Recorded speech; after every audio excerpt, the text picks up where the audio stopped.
By the law of affinity, you may know that your own is always seeking you if you are always seeking it with your might and are not driving it away with your doubts. John Barrows thus beautifully expressed this: I rave no more against time or fate, for lo, my own shall come to me. Asleep, awake by night or day, the friends I seek are seeking me. What matter if I stand alone? I wait with joy the coming years. My heart shall reap where it hath sown. What is mine shall know my face. Nor time, nor space, nor deep, nor high can keep my own away from me. It was never intended that God's children should ever want for anything. We live in the very lap of abundance. There is plenty of everything all about us. The great cosmic universe is packed with all sorts of beautiful, marvelous things, glorious riches ready for our use and enjoyment. Everything the human heart can crave, the great creative intelligence offers us. We can draw from this vast ocean of intelligence everything we wish. All that is necessary for us to do is to obey the law of attraction. Like attracts like. To realize prosperity and abundance does not depend upon man's own little brain, his own little one-sided efforts. It is a question of his making his mind a magnet to attract the things he wants, to attract his desires. Everything that the race enjoys has been attracted out of the great ocean of intelligence according to a law. All inventions, all discoveries, all the marvelous facilities of civilization, our hospitals, our schools, our churches, our libraries, and other institutions, our homes, with their comforts and luxuries, have all been attracted from this great cosmic storehouse of intelligence by the same law. It was intended that our longings, our yearnings, our legitimate desires should be satisfied, that our dreams should come true. It is our ignorance of the law that would bring our own to us which keeps it from us. When you were a boy experimenting with your little steel magnet, did you often try to make it pick up wood, copper, rubber, or some other substance different from itself? And of course, you found it would not, because it had no affinity for these things that were unlike itself. You found that it would pick up a needle, but not a toothpick. In other words, you demonstrated the law that like attracts like. Not a day passes that we do not see this law demonstrated in different ways in human life. Sometimes the demonstrations are very tragic. Only a short time ago, a little 8-year-old girl, the daughter of a Pennsylvania farmer, died from fright in a dentist's chair, where she had been placed to have a tooth extracted. Although the child knew nothing about the law, it worked just the same. By the operation of the same law that draws to us disease and death, we draw to ourselves poverty and opulence, success or failure. The mind at any given time is a magnet for something. It is a magnet for whatever thought, whatever convictions dominate the mind at the time. And the blessed, glorious thing about it all is that we can determine what the mind shall attract, what sort of a magnet it shall become. Now, you may attract to you that which is not good for you, that which will damn you, that which will pain and humiliate. By concentrating upon and working for it, you become a specialist in that line, and the law of attraction brings it to you. If you have a prosperity mental attitude, if you have vigorous faith that you're going to get away from poverty, that you're going to demonstrate prosperity, abundance, and strive intelligently and persistently to realize your vision, you will do so. That's the law. If you obey the law, you will get good results. If we could only see a picture of the mental process of whatever is held in the mind, pulling the things which correspond to our thought. If we could see more failure, more bad business, more debts, more losses starting towards us because we have contacted with these things in our thought, we would quit worrying about the things we don't want and think the things we do want, attracting more instead of less, attracting abundance instead of poverty, prosperity instead of failure. Oh, how often we make our mind a magnet to attract all sorts of enemy thoughts, poverty thoughts, sick thoughts, fear thoughts, and worry thoughts, and then somehow we expect that a miracle will be performed, and that out of these negative causes we'll be sure in some way to enjoy positive results. No miracle could perform such a change as this. Results correspond with causes. Before we can be conquered by poverty, we must, first of all, be poor mentally. The poverty thought, the acceptance of a poverty-stricken environment as an inevitable condition from which you cannot get away, keeps you in the poverty current and draws more poverty to you. It is the operation of the same law which attracts good things, a better environment, to those who think abundance, prosperity, who are convinced that they are going to be well off and work confidently, hopefully toward the end. Not the things we long for most, not the things we wish for, that which has lived in our thoughts and mind, dominated our mentality and our mental attitude. That is what the law of attraction brings to us. It may be that this law has brought us the very things we hated and wanted to get rid of, but we have dwelt upon them, and, because they form the mental model, the life processes built them into our lives. The law of attraction brings us hated bedfellows, but they have lived so long in our minds that they must become a part of our lives by the very law that like attracts like. Until recently, many of us did not understand what Job meant when he said, "The thing which I greatly feared has come upon me." Now we know that he expressed a psychological law that is inexorable as the laws of mathematics. We know that the things we fear most, the things we have a horror of and want to flee from, we are really pursuing by our fear of them. By predicting them and visualizing them in our minds, we are attracting them to ourselves. And when we do this, we are turning our backs upon the very things which we long for most. The time will come when the law of attraction will be known as the greatest power in creation. This is the law upon which all success, all characters, all lives are built. Mental attraction is the only power upon which we can build anything successfully. It is an inevitable law and an inexorable principle that everything attracts to itself everything else like itself. That air affinities tend to get together, and when you make your mind a magnet, it will attract according to its quality, according to your mental vision, your thoughts, your motives, your dominant attitude. The saying, "money attracts money," is only another way of stating the law, like attracts like. The prosperous class think prosperity, believe in it, work for it, never for a moment doubt their right to have all the money and all the good things they need, and of course they get them. They are living up to the very letter and spirit of the law of attraction. A Rockefeller, a Schwab, uses this law in a masterly way to amass a large fortune.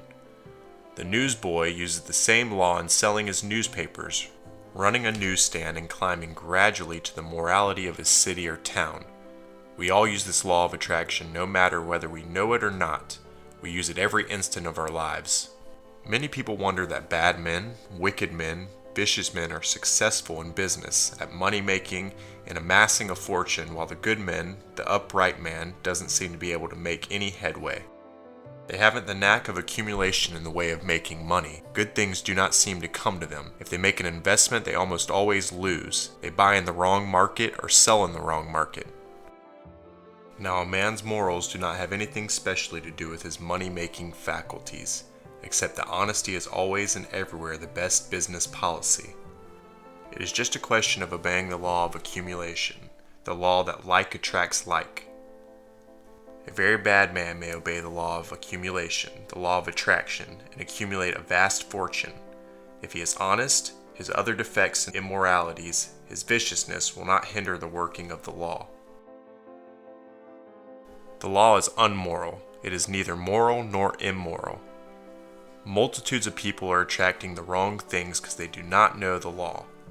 They have never learned that the great secret of health, happiness, and success lies in holding the mental attitude which draws to us the good things we desire. They have never learned the difference between building and tearing down thoughts, the difference between success and failure thoughts. They do not know that whatever comes to us in life, in our undertakings, great or small, is largely a question of the kind of thoughts we hold in the mind. We can attract the thing we desire as easily as we can attract the thing we hate and despise and long to get rid of. It is simply a matter of holding the image of the thing in the mind. That is the model which the life process will build into our environment and which we will objectify. Like attracts like. Failure, more failure. Poverty, more poverty. Hatred attracts more hatred, envy more envy, jealousy more jealousy, and malice more malice. Everything has power to attract its kind. The feeling of jealousy or hatred is a seed sown in the great cosmic soil all about us. And the internal laws return to us a harvest the same in kind. What we sow, we reap. Just as the soil will return to us what exactly we put into it, nothing has the power to reproduce anything but itself. There is no exception to this law. The law cannot pity or help you if you break a bone or are injured, any more than the law of electricity can help you when you abuse it. To think about and worry about the things we do not want or to fear that they will come to us is but to invite them, because every impression becomes an expression, or tends to become so unless the impression is neutralized by its opposite. If we think too much about our losses, too much about our possible failure, all these things will tend to bring to us the very thing we are trying to get away from. On every hand we see this law of like attracting like exemplified in the lives of poverty-stricken multitudes who, through ignorance of the law, keep themselves in their unfortunate conditions by saturating their minds with the poverty idea, thinking and acting and talking poverty, living in the beliefs in its permanency, fearing, dreading, and worrying about it. They do not realize, no one has ever told them, that as long as people mentally see the hunger wolf at the door and the poorhouse ahead of them, as long as they expect nothing but lack and poverty and hard conditions, they are headed toward these things. They are making it impossible for prosperity to come in their direction. The way to attract prosperity and drive poverty out of the life is to work in harmony with the law instead of against it. To expect prosperity, to believe with all your heart, no matter how present conditions may seem to contradict, that you are going to become prosperous, that you already are so, is the very first condition of the law of attaining what you desire. You cannot get it by doubting or fearing. Whatever we visualize and work for, we will get. What we most frequently visualize, what we think most about, is constantly weaving itself into the fabric of our lives, becoming a part of ourselves, increasing the power of our mental magnet to attract those things to us. It doesn't matter whether they are things we fear and try to avoid or things that are good for us. Keeping them in mind increases our affinity for them and inevitably tends to bring them into our lives. It is a curious fact that many people seem to think that one must spend years as an apprentice to become an expert in any line of endeavor, in business or in a profession, but that in regard to prosperity, it is largely a matter of chance, of fate, something which cannot be affected very much by anything they may be able to do. They say, "Well, I was not built that way. I am not a natural moneymaker, and never can be." Or they excuse themselves on the ground that their parents and those before them were never moneymakers, and never did anything more than make a bare living. There is nothing at all peculiar about prosperity any more than there is about legal efficiency or expertness in law or medicine. Its realization is purely a matter of concentration and of preparation, a matter of focusing all our powers upon the prosperity law in order to attract prosperity and to make ourselves expert in attaining it. The law of prosperity, of opulence, is just as definite as the law of gravitation, and it works just as unerringly. Its first principle is mental. Wealth is created mentally first. It is the thought out before it becomes a reality. If you would like to attract success, keep your mind saturated with the success idea. Develop an attitude of mind that will attract success. When you think success, when you act it, when you live it, when you talk it, when it is in your bearing, then you are attracting it. When we once get this law of attraction thoroughly fixed in our minds, we will be careful about attracting our enemies, contacting with them through our mind, thinking about them, worrying about them, fearing, and dreading them. We will hold the sort of thoughts that will attract the things we long for and are seeking, and not the things we dread and despise, and are trying to avoid. It is just as easy to attract what you want as to attract what you don't want. It is just a question of holding the right thought and making the right effort. There is no exception to the law of attraction any more than there is to the law of gravitation or the law of mathematics. As long as you hold the poorhouse thought, you are heading toward the poorhouse. A pinch stingy thought means a pinch stingy supply. The man who sows failure thoughts, poverty thoughts, can no more reap success, prosperity harvest, and a farmer can get a wheat crop from sowing thistles. No matter how hard you may work, if you keep your mind saturated with poverty thoughts, poverty pictures, you are driving away the very thing you are pursuing. Stop thinking trouble if you want to attract its opposite. Stop thinking poverty if you wish to attract plenty. Refuse to have anything to do with the things you fear, the things you do not want. It is doubting and facing the wrong way, facing towards the black, depressing, hopeless outlook that kills effort and paralyzes ambition. A man once told me that if he could be assured that he would never have to go to the poorhouse, and that he would have the necessities of life for his family, he would be perfectly satisfied. He said it was evidently not intended that he should have luxuries or anything more than a bare living. He had always been a poor man, and always expected to be poor. That his people before him had always been poor. And now it was just this mental attitude, for he was a hard worker, of always expecting to be poor, believing he would always be poor, that kept him from attracting prosperity. He had not expected prosperity, and of course could not attract what he did not expect. He only just managed to get along, for that was all that he expected to do. One of the chief reasons why the great mass of human beings live such mean, stingy, poverty-stricken lives is because of the negative mental attitudes. Their doubts and fears and worries, their lack of faith, attracting these conditions. The good book tells us that the destruction of the poor is their poverty. This is their poverty thought, their poverty conviction, their poverty expectation, and poverty belief. Their general hopeless mental outlook keeps away prosperity. The worst thing about poverty is the poverty thought, the poverty belief.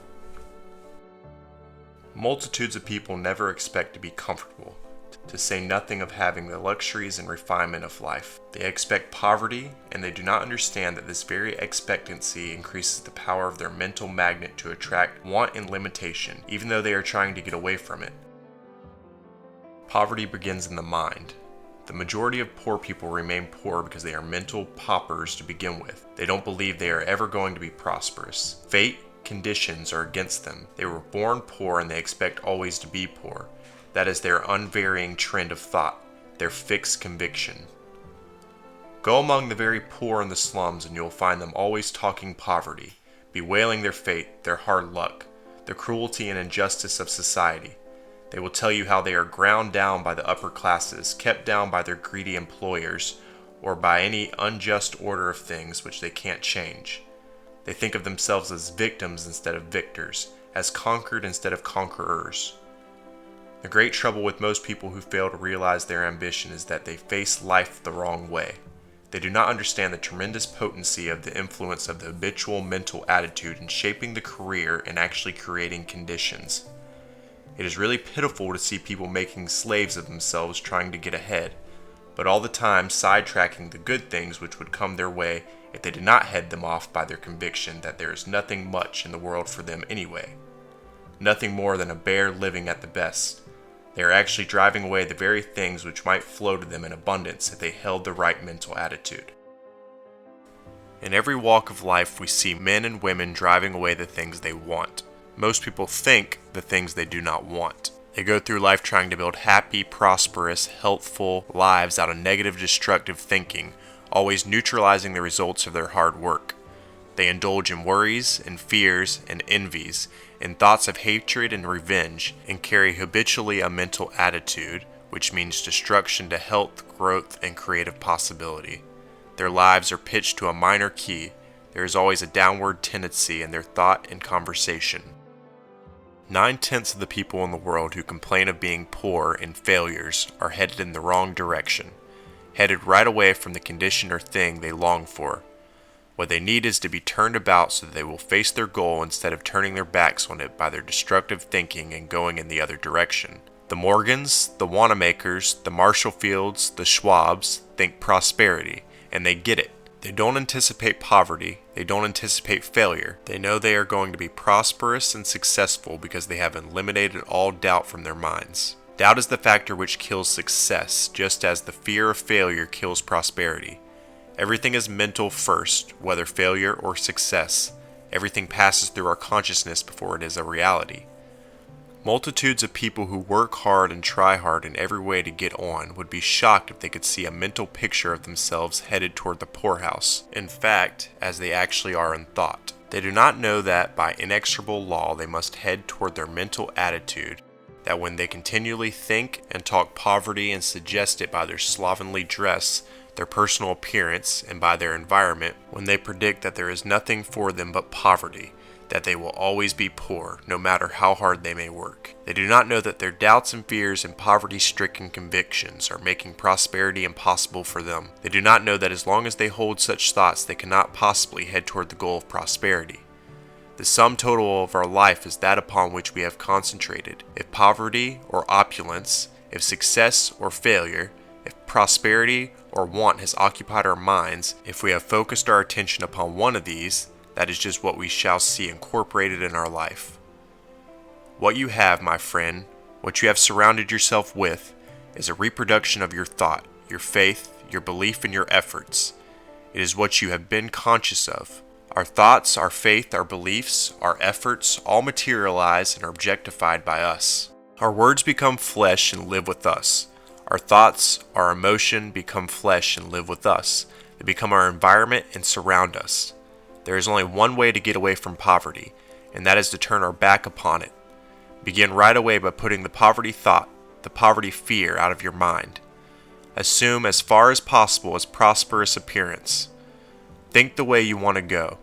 Expect to get what you are after the things you long for, and you will get it. Mentally and physically, in your clothing, in your surroundings, in your home, in your bearing, erase, as far as you can, all marks of poverty. Affirm with Walt Whitman, I myself am good fortune. Don't let the slovenliness in your home, shabbiness in your children or wife, be an unfavorable advertisement of you. The fear of poverty is its greatest power. That is what gives it a strong hold on the masses. Get rid of your fear of it, my friend. Let the prosperity thought take the place of the poverty thought, the poverty fear in your mind. If you have been unfortunate, don't advertise your discouragement. Brush up, brace up, dress up, clean up, and all of the above. Look up and think up. Give an up look to your home, however humble. Remember that a stream of plenty will not flow towards a poverty-saturated thought. A pinched, stingy thought means scanty supply. Thinking abundance, opulence, and defying limitations will open up the mind and set the thought currents towards greatly increased supply. If all the poverty-stricken people in the world today would quit thinking poverty, quit dwelling on it, worrying about it, and fearing it, if they would wipe the poverty thought out of their minds, if they would cut off mentally all relations with poverty and substitute the opulent thought, the prosperity thought, the mental attitude that faces towards prosperity, the change in their conditions would be amazing. The Creator never made a man to be poor. There is nothing in his constitution which fits drudgery and poverty. Man was made for prosperity, happiness, and success. He was not made to suffer any more than he was made to be insane or to be criminal. Thousands of people have literally thought themselves away from a life of poverty by getting a glimpse of that great fundamental principle that we tend to realize in life that we persistently hold in the thought and vigorously struggle toward. Don't think that by holding the constructive, creative thought only now and then, or just when you may happen to feel like it, that it is going to counteract the influence of holding the destructive thought most of the time. Lots of people who treat for prosperity and opulence hold the want thought, the lack thought too, and that is the reason their prayer is not answered. They get just the opposite, because that is the thought, the expectation which predominates in the mind. Our conviction is much stronger than our willpower. No willpower can help you to do a thing when convinced that you can't. For instance, if you are convinced that a fatal disease which you believe you have inherited is overcoming you, this thought is infinitely stronger than your will to prevent it. We cannot get away from our convictions. These are being built into the mind, being built into the life and character. If you are convinced that you are going to be poor, that you are never going to be prosperous, no matter how hard you may work, your convictions will triumph and you will live and die in penury. A man will never be anything but a beggar while he thinks beggarly thoughts. If you are living in the thought of limitation, the conviction of lack and want, the fear of poverty, the belief that you can never become prosperous, you are holding yourself down, keeping yourself back. You are sowing seeds which must produce a harvest like itself. The boy who sows his wild oat seeds might as well expect to get just the opposite harvest as for you to saturate your mind with poverty thoughts, lack, want, limitation thoughts and expect a prosperity harvest. If you are thinking poverty-stricken thoughts, saturating your mind with limitation thoughts, you must expect a corresponding harvest, and you'll get it whether you expect it or not. In my youth, one of the hardest things in the Bible for me to understand was the statement, "To him that hath shall be given." I couldn't reconcile this with the Bible. It seemed positively unjust. But now I know that it illustrates a law. To him that hath shall be given, because in getting what he has, a man has made his mind a magnet to attract more. On the other hand, to him that hath little, that which he hath shall be taken away, because he is headed in the wrong direction mentally. He is closing the avenues of supply by his little thoughts, his doubts and fears. He is in no mental condition to get more, to attract more. If you want to demonstrate prosperity, you must think prosperity. You must hold your mind everlastingly towards prosperity. You must saturate your mind with it, just as a law student must saturate his mind with law, must think it, must read it, must talk it, must keep with lawyers in a law atmosphere as much as possible to be a successful lawyer. It was intended that we should have an abundance of good things of the universe. None of them are withheld from us except by our poverty-stricken mental attitude. There is no more possible lack for a human being of all that the heart can wish for than there is a lack of water or food supply for the fish in the great ocean. The fish swims in the ocean of supply as we swim in the great cosmic ocean of supply that is all around us. All we have to do is to open our minds, our faith, our confidence to its reality, and use our intelligent effort to get all the good there is in it. That is everything we need and desire.